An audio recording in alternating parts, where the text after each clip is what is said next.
जय हिंद, welcome to the hunter Sara. तो बात करने जा रहे हैं यूनिट 7 एक्सरसाइज 7.2 के क्वेश्चन नंबर 7 के बारे में। क्वेश्चन नंबर क्लास 10 के एक्सरसाइज 7.2। तो क्या बोला गया क्वेश्चन में, कहता फाइंड द कोऑर्डिनेट ऑफ ए। आपने किसके कोऑर्डिनेट निकालने हैं? ए के कोऑर्डिनेट निकालने हैं। किसके निकालने हैं? ए के कोऑर्डिनेट निकालने हैं। और क्या बोला गया है, कहता where A B is the diameter of a circle. A B मान लेते, ये मान लो आपके पास क्या है, सर्कल है। ये इसका क्या होगा? सेंटर पॉइंट, ठीक है। ये मान लो इसका क्या है? डायमीटर। अगर ये आपका ए है, ये आपका क्या होगा? डी। ए बी डायमीटर बोला ना, तो इसका जो सेंटर होता है उसे हम किसे डिनोट करते हैं? ओ से। आपको बोला है किसके कोऑर्डिनेट निकालने के लिए? ए के कोऑर्डिनेट निकालने के लिए। और गिवन में क्या दिया आपको? तो सेंटर इज 2, -3। सेंटर कितना दे दिया? ठीक है। और बी वाला कोऑर्डिनेट क्या है? And B is 1,4। अच्छा मेरी बात सुनो भाई, अगर ये मैं ए बी एक लाइन सेगमेंट मान लूं, इसका जो मिड पॉइंट है वो क्या है?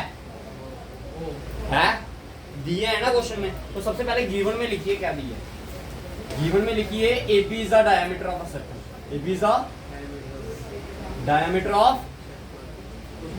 सर्कल, ठीक है। और ओ क्या दिया आपको? ओ क्या है? सेंटर क्या दिया? 2, -3। और बी का पॉइंट क्या दिए हैं आपको? 1,4। और लेट कर लीजिए, लेट आपका जो ए है वो क्या है आपका? x, clear. लेट कर लेते हैं ए क्या है आपका? x, और y। अब मैं अगर इधर से लिखूं mid point of A B equal to क्या है? Mid point of A B, ये आपका फार्मूला क्या आएगा? x1 + x2 अपॉन में क्या? 2, y1 प्लस अपॉन में 2, ठीक है। अच्छा बताइए x1 क्या है इधर? अब देखो mid point of A B, mid point of A B है क्या आपका? तो mid point of A B की वैल्यू क्या आई? 2, अब देखिए x1, x2 ये किसके मिड पॉइंट है? एक ये वाला पॉइंट आ गया कि ये x को, ए को क्या मैं नापने हैं? ये आपका x1, ये आपका y1। x1 की वैल्यू x2 की वैल्यू 1 अपॉन में, y1 की वैल्यू y2 की वैल्यू अपॉन में। बताओ क्लियर है? पहला वाला कोऑर्डिनेट पहले वाले के बराबर, दूसरा वाला दूसरे वाले। तो मैं बोल सकता हूँ 2 = क्या? x + 1/2। ये 2 इधर डिवाइड कर रहे थे, जाएगा तो मल्टीप्लाई 2 × 2 4 = क्या? x प्लस का 1 इधर आएगा तो माइनस का। तो ये आया आपका 4 - 1, दैट इज x की वैल्यू क्या आ गई?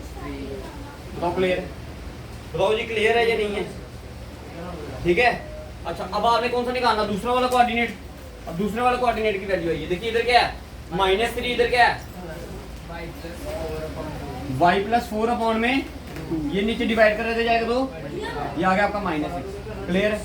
इक्वल टू y प्लस का 4 इधर आया तो इक्वल टू माइनस x की वैल्यू आ गई आपके पास 3, y की वैल्यू क्या आ गई? 4। लास्ट में लिखना therefore coordinate of A is क्या है आपका? क्या है आपका? 3, आंसर। ये था क्वेश्चन नंबर 7 था आपका क्लास 10, ठीक है।